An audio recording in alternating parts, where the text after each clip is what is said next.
Hey guys, if you like my stuff, please subscribe or put a like or leave a comment or visit my website.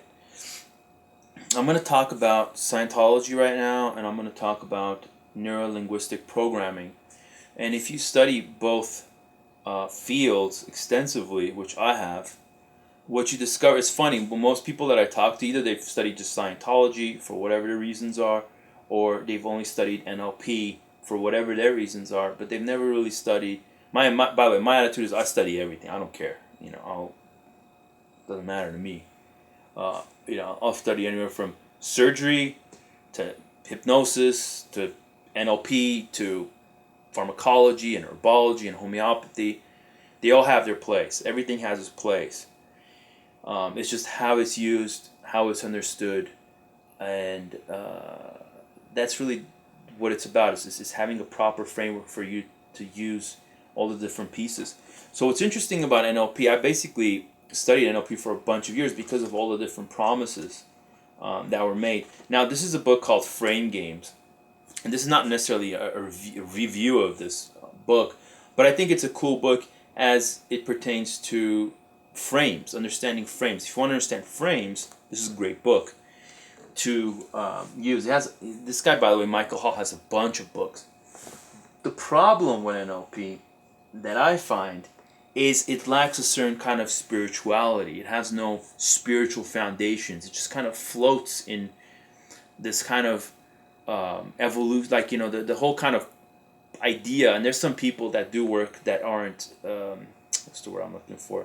They're a little bit more religious based. There's a Christian NLP writer, for example. I forget what his name is now.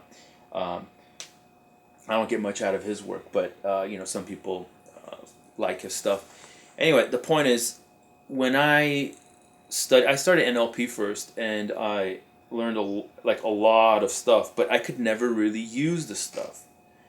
It was always like something you're doing that was mental and kind of processing stuff and changing things and moving things around mentally. And there's some things that I learned that were based on like a synthesis between NLP and some other stuff, like some like ritual work and magic and things like that, and that had some interesting effects, qigong and things of that nature. But just on itself, NLP, I was never really that impressed by it. And there's it's called the New Code that's come out by basically NLP. Most of you know this, founded by two guys, Bandler and Grinder. Grinder has the New Code, and when I see Bandler, I see kind of like almost like this wild, drug addict guy or something. That's kind of the vibe I get, like someone from a halfway house or something, someone that got out of prison. Now, I'm not sure if that's who he is or not, but that's just the vibe I get. Whereas from Grinder, I see this more like a college professor kind of. When I see Grinder talk, it's more kind of, he has a more grounded energy, and the stuff he's getting into now is very interesting because it seems to be connected to a lot of the stuff that RSD, Real Social Dynamics, is getting into, which is like a bunch of basically pickup artists, young guys talking about how to get into state and then, do actions from this place called state. State being, of course, being like a high energy, communicative, non-logical, emotive, communicative state.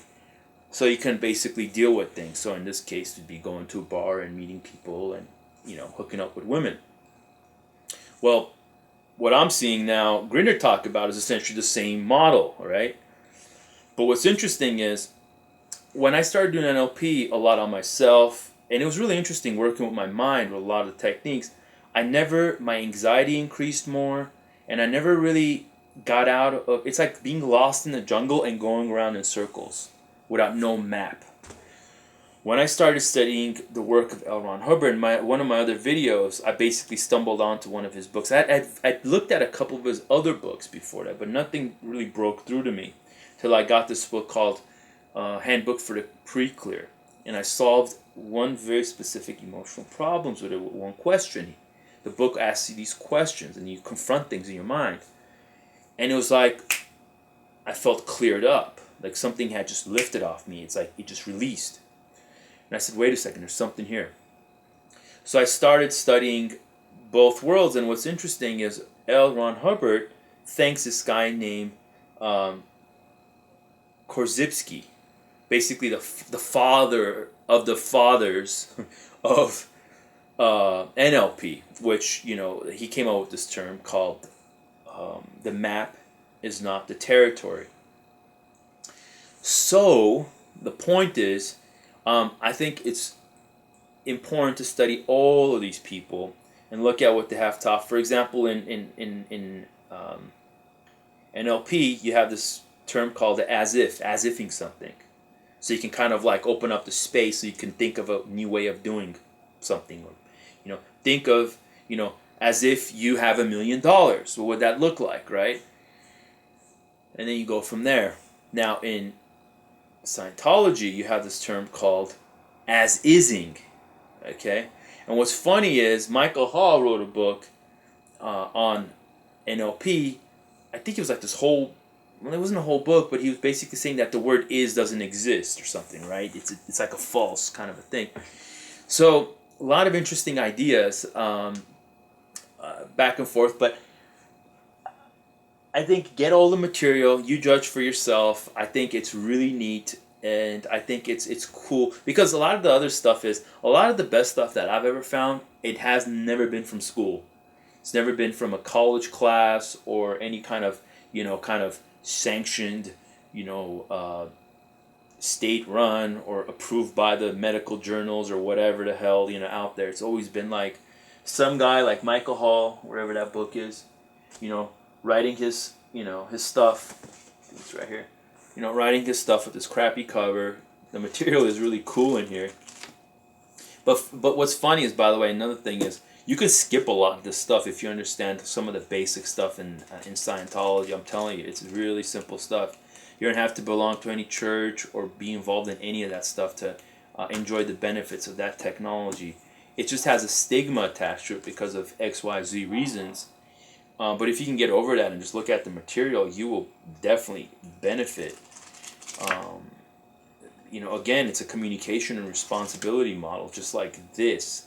But what's different about that is it has more, but not more, it has a spiritual foundation in quantum physics, you know, a spiritual tradition, all sorts of phenomena that we know is true. I mean, if you look at some of the phenomena that's been studied by the, what's that school called?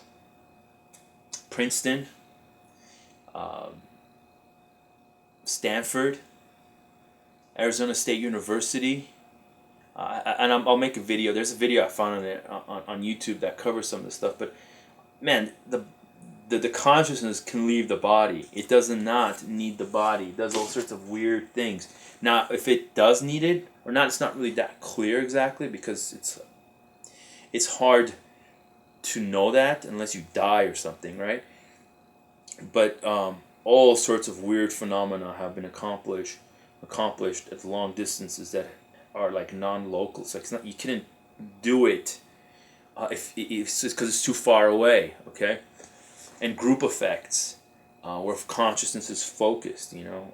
So anyway, check out the stuff. I'm not really sure where I was going with this video, but it's just kind of a, you know, off the cuff, just putting it out there so people can, you know, enjoy a lot of this material and just grow from it, you know. Generally, look, the bottom line is this. If it's out there and it's been out there for a while and people, there's going to be some value in it, okay? If it's coming from some kind of a college or something, I'm telling you, it's just like the lamest information. Stuff that you just can't use, practically. It's like the stuff, you'll be able to use it from college. 50 years later, they'll incorporate this stuff, or maybe never. Because they have their own criteria, and you're just screwed, you know. You're basically, oh, you're dead now, you know, you're 90 years old or whatever the hell, you know, you can't use it now.